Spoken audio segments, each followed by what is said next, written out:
Hello friends, welcome to inspire science classes.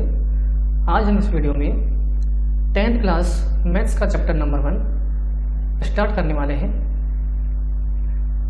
Chapter number 1 में है वास्तविक संख्या।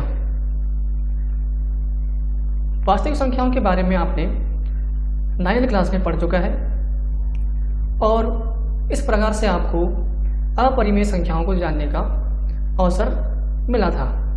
तो आइए आज इस अध्याय में हम वास्तविक संख्याओं के बारे में अपनी चर्चा जारी रखेंगे।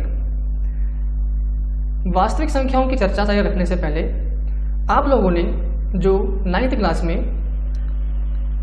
चैप्टर नंबर 1 नंबर सिस्टम में संख्याओं के प्रकार के बारे में पढ़ा है, तो उसे हम आज इस चैप्टर में पहले रिवाइज करते हैं। तो संख्याओं के प्रकार में हम सबसे पहले लेते हैं प्राकृत संख्या। नंबर 1 प्राकृत संख्या, जिसे इंग्लिश में बोला जाता है नेचुरल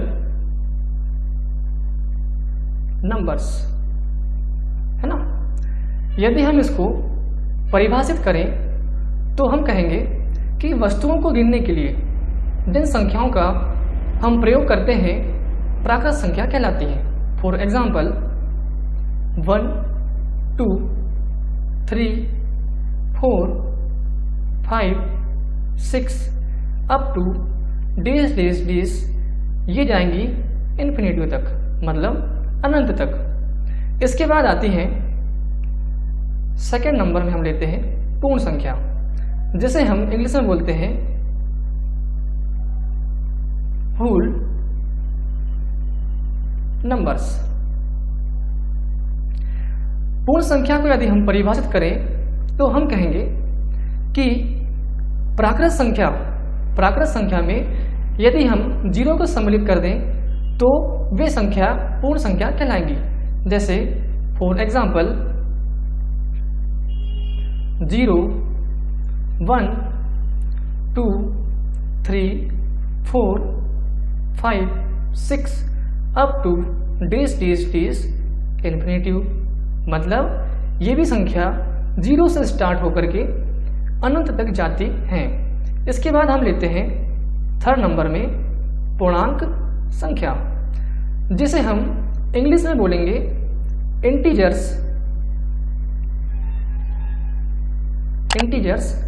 नंबर।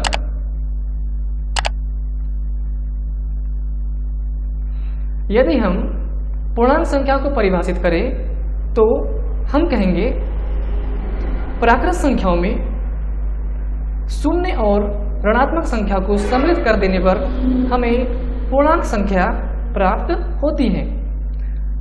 फॉर एग्जाम्पल, जिस प्रकार से हम एक संख्या रेखा बनाते हैं उसी प्रकार से ये संख्या हम लिखेंगे। जैसे हम स्टार्ट करते हैं 0, 1, 2, 3, 4, 5 अप टू डेज इन्फिनिटी। और हमने कहा कि इसमें 0 जो कि हमने सम्मिलित कर चुका है और साथ में ऋणात्मक संख्या भी इसमें आएंगी। तो हम ऋणात्मक संख्या को लिखेंगे -1, -2, -3, -4, -5, -6 अप टू डेज ये भी जाएंगी इन्फिनिटी तक। इसके बाद हम नंबर 4 में लेते हैं सम संख्या, जिसे हम इंग्लिश में बोलते हैं इवन नंबर्स।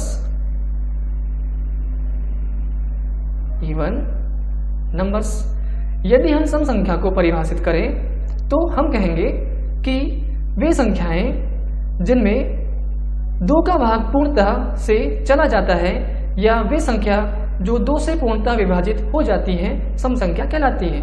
जैसे for example 4, 6, 8, 10, 12 up two days. इस प्रकार से अन्य और भी संख्याएं आएंगी। इसके बाद हम नंबर फिफ्थ में लेते हैं विषम संख्या। विषम संख्या को हम इंग्लिश में बोलेंगे ऑड नंबर्स। ठीक, यदि हम विषम संख्या को परिभाषित करें तो हम कहेंगे ऐसी संख्या जो 2 से पूर्णतः विभाजित नहीं होती, है ना। ऐसी संख्या जो 2 से पूर्णतः विभाजित नहीं होती वे संख्याएं विषम संख्या कहलाती हैं। जैसे फॉर एग्जाम्पल 3 एक विषम संख्या है, 5, 7, 11 इस प्रकार से अप टू 20 इस प्रकार से और भी संख्याएं आ जाएंगी। इसके बाद हम लेते हैं 6 नंबर पर भाज्य संख्या, जिसे हम इंग्लिश में बोलेंगे composite numbers.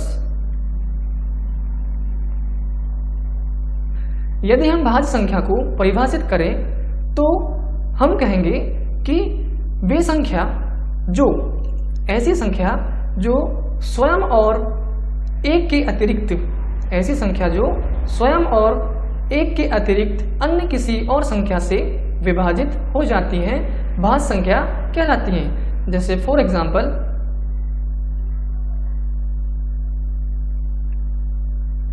4, 6, 8, 10, 12 up two days. ठीक है, इसके बाद यदि हम 7 नंबर में लेते हैं, 7 नंबर में अभाज्य संख्या, जिसे हम इंग्लिश में बोलेंगे प्राइम नंबर्स।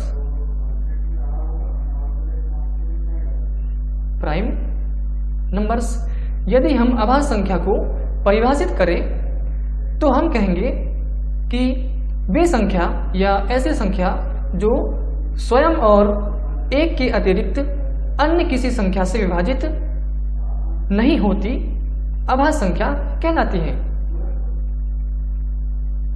फॉर एग्जाम्पल 1, 3, 5, 7, 11, 13 इस प्रकार से अप टू डेज। इसके बाद हम 8 नंबर में लेते हैं युग्म अभाज्य संख्या, इसे हम इंग्लिश में बोलेंगे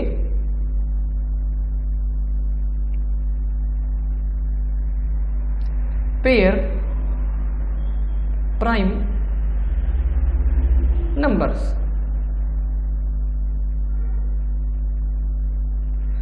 यदि हम युग्म अभाज्य संख्या को परिभाषित करें तो हम कहेंगे ऐसी 2 संख्या या ऐसी 2 अभाज्य संख्या जिनके बीच का अंतर 2 हो युग्म अभाज्य संख्या कहलाती हैं। जैसे फॉर एग्जाम्पल 11 और 13।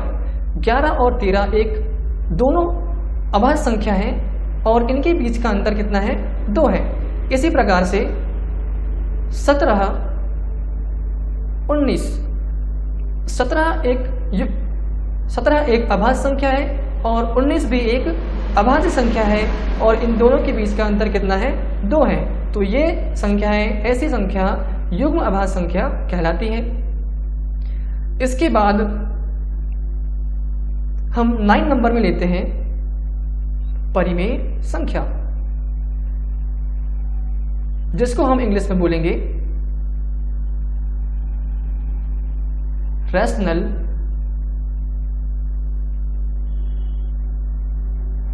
नंबर। इंग्लिश में क्या बोलेंगे? Rational number. यदि हम परिमेय संख्या को परिभाषित करें तो हम कहेंगे ऐसी संख्या या वे संख्याएं जिन्हें P/Q के रूप में लिखा जा सकता है परिमेय संख्या कहलाती हैं, है ना। P/Q के रूप में लिखा जा सकता है ऐसी संख्या परिमेय संख्या कहलाती हैं। यहाँ पर P/Q में Q is not equal to 0 होगा। वो क्यों होगा? क्योंकि यदि हम कोई संख्या P/Q में लेते हैं, जैसे मान के चलिए 2/3, हम यहाँ पर Q इज इक्वल टू है 3, यदि हम q बराबर 0 ले लें तो ये संख्या बन जाएगी 2/0, जो कि एक इन्फिनिटी हो जाएगा। और यदि यह इन्फिनिटी हुआ तो यह एक परिमेय संख्या नहीं कहलाएगी, इसलिए यहाँ पर q is not equal to 0 होगा और p और q दोनों एक पूर्णांक होंगे। इसके बाद 10 नंबर में हम लेते हैं अपरिमेय संख्या। अपरिमेय संख्याओं को इंग्लिश में बोलते हैं इरेशनल नंबर। Irrational numbers.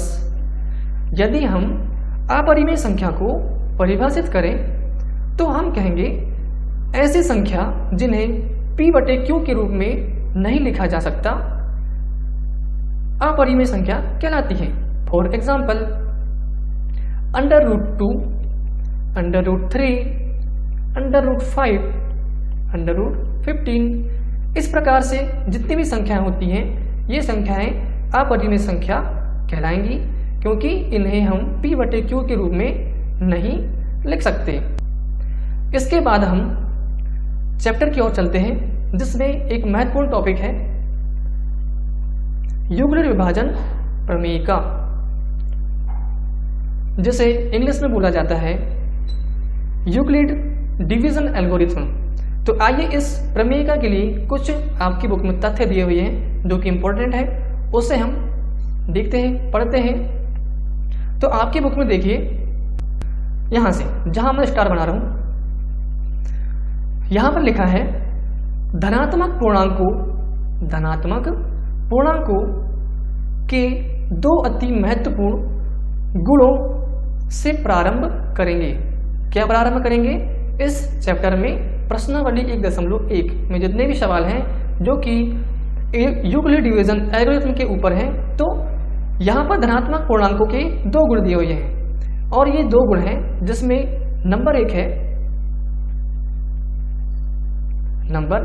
है यूक्लिड विभाजन एल्गोरिथम, जिसे कलन विधि भी कहा जाता है ना। और दूसरा नंबर का गुण है अंकगणित की आधारभूत प्रमेय, जो कि नेक्स्ट प्रश्नावली या 1.1 में हमें पढ़ने को मिलेगा, जिसे इंग्लिश में बोलते हैं फंडामेंटल थ्योरम ऑफ अर्थमेटिक। जैसा कि नाम से ही स्पष्ट होता है कि यूक्लिड विभाजन एल्गोरिथम पूर्णांकों की विभाज्यता से किसी रूप में संबंधित है। यदि हम इस लाइन को साधारण भाषा में कहें तो एल्गोरिथम के अनुसार एक धनात्मक पूर्णांक a को किसी अन्य धनात्मक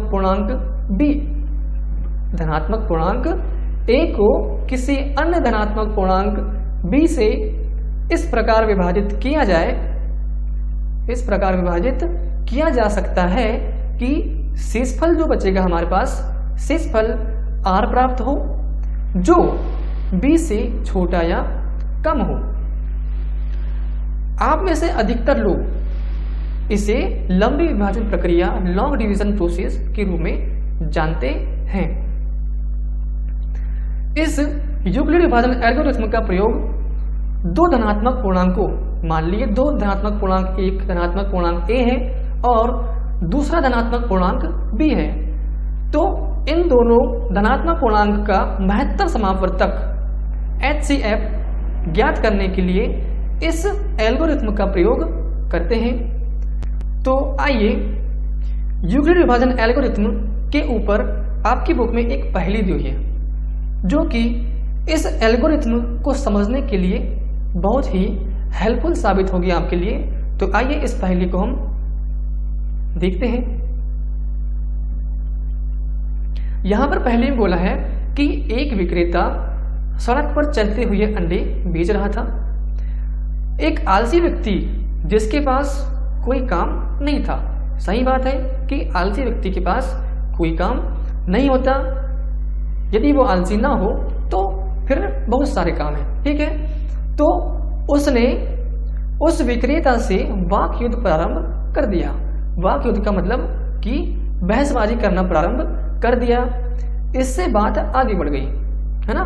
इससे क्या हुआ, बात आगे बढ़ी और उसने अंडों की टोकरी को छीनकर सड़क पर गिरा दिया।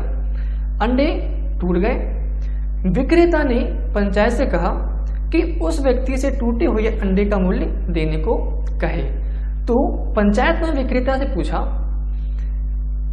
कि कितने अंडे टूटे। तो उस व्यापारी ने, उस विक्रेता ने निम्नलिखित उत्तर दिया। ध्यान से देखिए उस व्यापारी ने किस प्रकार से उत्तर दिया। उसने कहा कि यदि मैं 2-2 गिनूं तो 1 बचेगा, यदि मैं 2-2 गिनूं तो 1 बचेगा, 3-3 गिनूं तो 2 बचेंगे, 4-4 गिनने पर 3 बचेंगे, 5-5 गिनने पर 4 बचेंगे, 6-6 गिनने पर 5 बचेंगे और 7-7 गिनने पर कुछ नहीं बचेगा। उसके बाद विक्रेता बोलता है कि बताइए, या उसने बोला कि मेरी टोकरी में 150 से अधिक अंडे नहीं आ सकते, तो बताइए मेरी टोकरी में कितने अंडे थे। तो इसका जो पहला वाक्य है कि 2-2 गिनने पर 1 बचेगा, दूसरा वाक्य है 3 गिनने पर 2 बचेगा। तो ये जो वाक्य है ऐसा लग रहा है, ऐसा प्रतीत हो रहा है कि हम किसी संख्या में, पहले वाक्य से ऐसा प्रतीत होता है कि हम किसी संख्या में 2 का भाग दे रहे हैं, है ना। तो शेषफल कितना बच रहा है हमारे पास, 1। उसी प्रकार से दूसरा जो वाक्य है उसका, उसमें ऐसा प्रतीत होता है कि 3-3 गिनने पर 2 बच रहे हैं, है ना। वो 3-3 मतलब 3 से भाग दे रहा है किसी संख्या में और उसके पास शेषफल में कितना बच रहा है, 2। तो हम भाग भी इसी प्रकार से देते हैं। यदि हम किसी संख्या में भाग दें किसी संख्या का, तो हमारे पास शेषफल हमेशा भाजक से छोटा होता है। और यहाँ पर जो है 2-2, 3-3, 4-4, 5-5, 6-6, ये क्या है आपके पास, भाजक। क्या है, भाजक। और जो उसके पास बच रहा है, 1 बच रहा है, 2 बच रहा है, 3 बच रहा है, 4 बच रहा है, 5 बच रहा है, ये जो उसके पास बच रहा है वो क्या कहलाएगा, शेषफल, है ना। और हमें बहुत अच्छी तरह से मालूम है कि यदि हम भाग दे रहे हैं तो भाजक हमेशा शेषफल से छोटा होता है ना। यदि भाजक शेषफल से छोटा हुआ तो हम ये मान के चलिए कि हम भाग पूरी तरह से नहीं दे रहे हैं। तो इस पहले के माध्यम से उस विक्रेता ने युग्ल विभाजन एल्गोरिथ्म को बताना चाहा है। तो देखो इसका जो पहला वाक्य है, यदि हम युग्ल विभाजन एल्गोरिथ्म इस पर लगाएं तो कैसा होगा। देखो इस पे पहला वाक्य जो है 2-2 गिनने पर 1 बचेगा, इसमें हम युग्ल विभाजन एल्गोरिथ्म का प्रयोग करते हैं, जो कि एक स्ट्रक्चर है। वो क्या है कि A बराबर B into Q plus R, है ना। यहाँ पर A है भाज्य, भाज्य बराबर भाजक गुणा भागफल धन शेषफल, जो कि आप लोगों ने पिछले कक्षा में पढ़ा होगा कि भाज्य बराबर भाजक गुणा भागफल धन शेषफल होता है। तो उसी को उन्होंने क्या बना दिया, A बराबर B into Q plus R।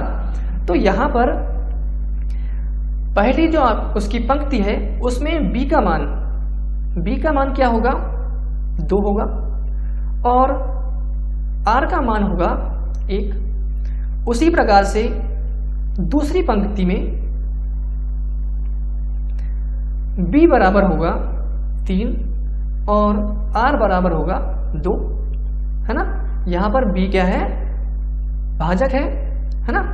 तो इसके बाद तीसरी पंक्ति में हम देखें तो यहाँ पर B बराबर होगा 4 और R बराबर होगा 4 होगा, B बराबर 4 होगा और R बराबर 3 होगा। इसके बाद पांचवी पंक्ति में B बराबर 5 होगा और R बराबर 4 होगा। नेक्स्ट अगली पंक्ति में b बराबर 6 है और r बराबर 5 है। उसके बाद उसने लास्ट में बोला कि 7 गिनने पर मेरी टोकरी में कुछ नहीं बचेगा। तो यहाँ पर b की वैल्यू हो जाएगी 7 और r की वैल्यू हो जाएगी 0। तो इस पहेली के माध्यम से हमें यह समझ में आता है कि यूक्लिड विभाजन एल्गोरिथ्म यदि हम किसी दो धन पूर्णांकों में एचसीएफ ज्ञात करने के लिए लगाएं तो हमें तब तक उसे हल करना है जब तक उसका शेष फल 0 नहीं आ जाता। ठीक है, इसके बाद हम आपकी बुक में कुछ एग्जाम्पल के तौर पर कुछ क्वेश्चन दिए हुए हैं। देखिए यहाँ पर मैं यहाँ पर इस के ऊपर हाईलाइट कर रहा हूं।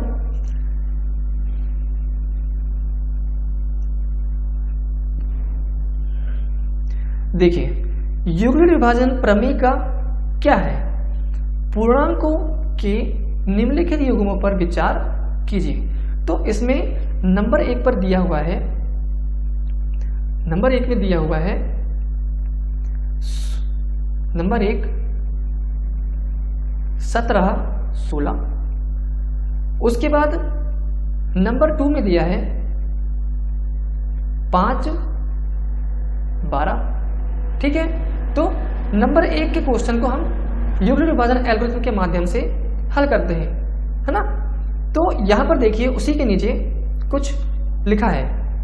वो लिखा है कि जैसा कि हमने पहली वाले एग्जाम्पल में किया था, है ना, जो कि हमने अभी कुछ समय पहले समझा, यहां भी हम प्रत्येक युग्म के लिए संबंध लिख सकते हैं जैसा कि नीचे दर्शाया गया है। इसने यहां पर हल भी किया है। तो देखिए यहां पर नंबर 1 में उसने एल्गोरिथम के माध्यम से क्वेश्चन को हल किया है। उसने लिखा 17 बराबर, ये पेन गलत चूज हो गया, 17 बराबर 6 गुणा 2 धन 5। यह भी यहां पर ध्यान दीजिए, इसके लिए मैं यहां पर लिख रहा हूं, यह भी एक a बराबर b into Q plus r का ही रूप है। यहां पर लिखा 17, मतलब a की वैल्यू हो गई 17 बराबर b की वैल्यू हो गई 6 गुणा a की वैल्यू हो जाएगी हमारे पास 2 धन r, शेषफल यहां पर बचेगा 5। ठीक है, तो यहां पर इसके बाजू में कुछ हिंदी में दिया उसने कि 17 में 6 2 बार जाता है और शेष 5 बचता है। ठीक, मतलब 17 में 6 का भाग दिए, शेषफल बचा हमारे पास 5 और कितने बार गया या भागफल कितना आया 2। इसी प्रकार से सेकंड नंबर जो कि है यहां पर a की वैल्यू दी है, सेकंड नंबर के क्वेश्चन में a की वैल्यू दी है 5 और b की वैल्यू दी है 12। सेकंड नंबर का हल अगर हम यदि देखें तो यहां पर लिखा है 5 बराबर 12 गुणा 0 धन 5। इसमें बाजू में कुछ हिंदी दी हुई है। यह संबंध इसलिए सही है क्योंकि 12 5 से बड़ा है। तो इसका हम यदि एल्गोरिथम बनाएं या यूक्लिड विभाजन प्रमेय लगाएं तो ये बनेगी, इस प्रकार से बनेगी, जो कि आपके इस बुक में दिया हुआ है। 5 बराबर 12 गुणा 0 धन 5। 12 में 0 गुणा हुआ 0 धन 5, मतलब 5 बराबर 5। देखो यहां पर भी उसी प्रकार से हो रहा था। 17 बराबर 6 गुणा 2 धन 5, मतलब 6 दूनी 12 धन 5 17। तो 17 बराबर 17। तो यहां पर लेफ्ट हैंड साइड बराबर राइट हैंड साइड हो गया, है ना। 5 बराबर 5 हो गया, इसलिए यह संबंध सही है क्योंकि 12 5 से बड़ा है। उसके बाद थर्ड नंबर में 20 और 4, यहां पर a की वैल्यू है 20 और b की वैल्यू है 4। तो इसका हम यदि एल्गोरिथम बनाएं जो कि इसमें बना हुआ है 20 बराबर 4 गुणा 5 धन 0, है ना, 4 गुणा 5 धन 0, इसको हम यहां पर लिखते हैं 20 बराबर 4 गुणा 5 धन 0। ठीक है, तो यहां पर शेषफल क्या प्राप्त हो गया, 0। 20 बराबर 4 गुणा 5, 4 पंचे 20, शेषफल कुछ नहीं बचा, इसलिए आर की वैल्यू कितनी हो गई, 0। तो इन तीनों, ये जो तीनों क्वेश्चन आपकी बुक में दिए हुए हैं, इनका भी एक अपना बहुत बड़ा महत्व है। तो आइए जानते हैं इनका क्या महत्व है। इसके नीचे आप देखिए, यहां पर लिखा हुआ है, अर्थात धनात्मक पूर्णांकों a और b के प्रत्येक युग्म के लिए हमने ऐसी पूर्ण संख्याएं q और r ज्ञात कर चुके हैं, है ना, q और r ज्ञात कर चुके हैं, जो कि एग्जाम्पल नंबर 1 में 17 और 6 में यहां पर q और r की वैल्यू कितनी है, पहले वाले में है q की वैल्यू 2 और r की वैल्यू 5, दूसरे वाले में है q की वैल्यू 0 और r की वैल्यू 5। इसी प्रकार तीसरे वाले में है q की वैल्यू 5 और r की वैल्यू 0। तो इसके नीचे एक स्ट्रक्चर लिखा है, उसके साथ कुछ उसने बताना चाहा है। देखो इसको पढ़ते हैं हम। a बराबर बी क्यू, है ना, a बराबर b into Q plus r, जो कि हमने अभी थोड़ी देर पहले पढ़ा। और उसकी कुछ शर्त दिया है कि यहां पर देखो, इसने लिखा है कि 0 less than and equal r less than b। इसका मतलब क्या है कि ये जो r है, ये जो r है, इसकी वैल्यू हमेशा 0 से बड़ी होगी, है ना, इस r की वैल्यू हमेशा 0 से बड़ी होगी या 0 के बराबर होगी। और r लेस देन b का ये अर्थ है कि r जो है वो हमेशा b से छोटा होगा। तो सही बात है। एग्जाम्पल नंबर 1 जो कि 17 और 16 है, इसमें r की वैल्यू 0 से बड़ी है, r की वैल्यू 0 से बड़ी है ना, 0 से बड़ा है 5, है ना, और b की वैल्यू r से बड़ी है। देखो b की वैल्यू r से बड़ी है, b की वैल्यू यहाँ पर 6 और r की वैल्यू 5। सही है, इस पर फिर बैठ रहा है। उसके बाद एग्जाम्पल नंबर 2 जो कि 5 और 12 है, इसमें भी जो r की वैल्यू है, r की वैल्यू क्या है यहाँ पर 5, है ना, और b की वैल्यू है 12। यहाँ पर b की वैल्यू r की वैल्यू से बड़ी है, b की वैल्यू r की वैल्यू से बड़ी है, जो कि सही है। और r की वैल्यू 0 से बड़ी है, r की वैल्यू 0 से बड़ी है ना, 5 0 से बड़ा है। इसके बाद एग्जाम्पल 3 में देखिए, एग्जाम्पल नंबर 3 है 20 और 4, जिसका एल्गोरिथम हमने यहाँ पर ही बनाया है, 20 बराबर 4 गुणा 5 धन 0। यह भी इसे संतुष्ट कर रहा है।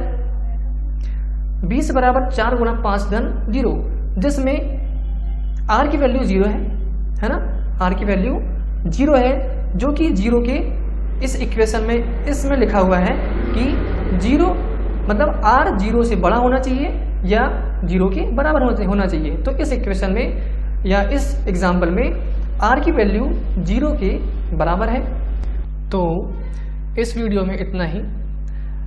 नेक्स्ट वीडियो में पार्ट नंबर 2 में हम कुछ एग्जाम्पल के साथ प्रश्नावली 1.1 को हल करेंगे।